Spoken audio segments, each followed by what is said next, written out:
guys, so here's what we're working on right now, and here's our dilemma. So these are a pair of used lifters out of the engine, out of the race car, and listen to this one. Hear that? It's rough. So this is what I got going on. So I called Iski, this was like 6 months ago, and I got these easy roll, these bushed lifters, so they don't have the needle bearings in them. The problem is that they are 300 thousandths shorter than what's in the engine. And I asked them about that, and they said, oh no, they're 300 tall. Now the body, this part is 300 tall, so that the tie bar clears if you got an aftermarket block, or if you got bushed lifter bores and the bushings stick up out of the bore. The body part is 300 tall, but the actual lifter, I needed the lifter to be 300 tall, and according to them, they don't make them.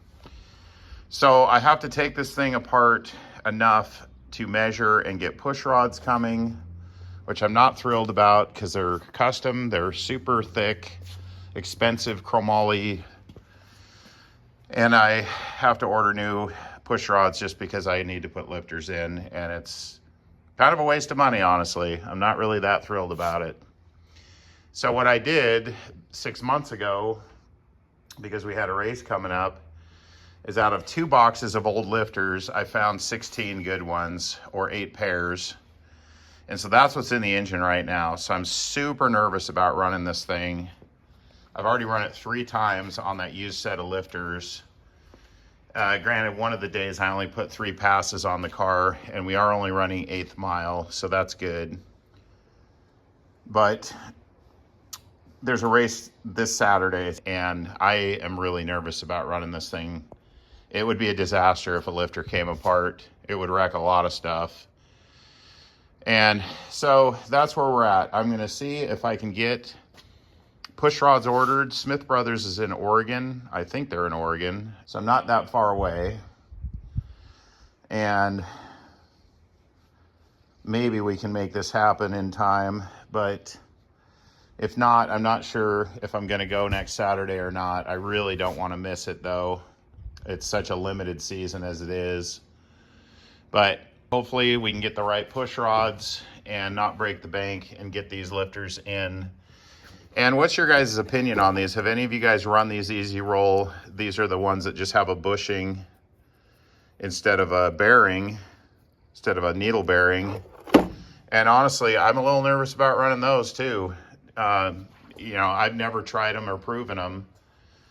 And when you got 400 on the seats and 1,100 roughly open, that's a lot. But they claim that I should be able to get 300 to 400 passes out of a set of these, even with those spring pressures. So what's your guys' thought on that? Are any of you guys running these lifters? I've never run them before, so I'm in some uncharted territory, and let me know what your thoughts are. The first thing I'm going to do before I take anything apart is I'm going to check all the valves, and I'm going to make sure that none of them are loose. Because if the valve adjustment changes, especially if it gets looser, that means you got something going away in your valve tray, and that should never change. So if you get a bigger clearance, either you got a push rod that's starting to eat the end off, or you got a lifter that's starting to lose its bearings, or you got a rocker stand that's starting to pull out of the head, something's wrong. You should never have to adjust these valves. We check them often and they don't change, and that means everything's happy. But if something changes, you better figure out why, or you're going to be in for a rude awakening, a big surprise, and not a happy moment. Okay, so I was just going to order push rods that were 300 thousandths longer based on some bad information. And then I got the bright idea. So back when I ordered the push rods for this engine, like, I don't know, it's been 20 years ago, I ordered 9 of each. I know 9 intakes and 9 exhausts, so I had a spare of each, which that's what these are. And not to overthink it, but I thought, you know, the most accurate way would be to put one of these push rods. This is the new Isky bushing lifter, no needle bearing. It's the easy roll, those things right there. And I thought I'll just put the push rod and the lifter together and then take my gigantic caliper and let's see how long they are. Well, I'm glad I measured, and then I measured against my original, so this is what's in the engine right now. Instead of it being a 300 thousandths difference, it's 110 thousandths. Here's the old lifter dimension right here, 11.458, and the new one is 11.348, so it's 110 thousandths, not 300 thousandths. So if I would have ordered push rods that were 300 thousandths longer, that would have been way off. And so the exhaust push rods are already, they're a little short. And let me explain. So again, the top of this adjuster is not open. That's just for the Allen wrench. The adjuster itself is closed. So the oil goes up through the push rod, it goes into the bottom of the adjuster, but then there's a flat spot in the side of the adjuster. There's a cavity in this rocker arm. It's actually not on the back edge, it's in the front. And there's a hole drilled so that the fulcrum, the bearing in the rocker arm here, gets oil, and then it goes, and that's sealed, and then it goes through that, and it actually shoots the oil out of the bottom of the rocker arm right onto the side of the valve spring. That's one of the tricks that I changed on this engine to get so many passes out of a set of springs. That and taking the oil restrictors out of the back of the block. So the oil cools the springs and makes them last way longer.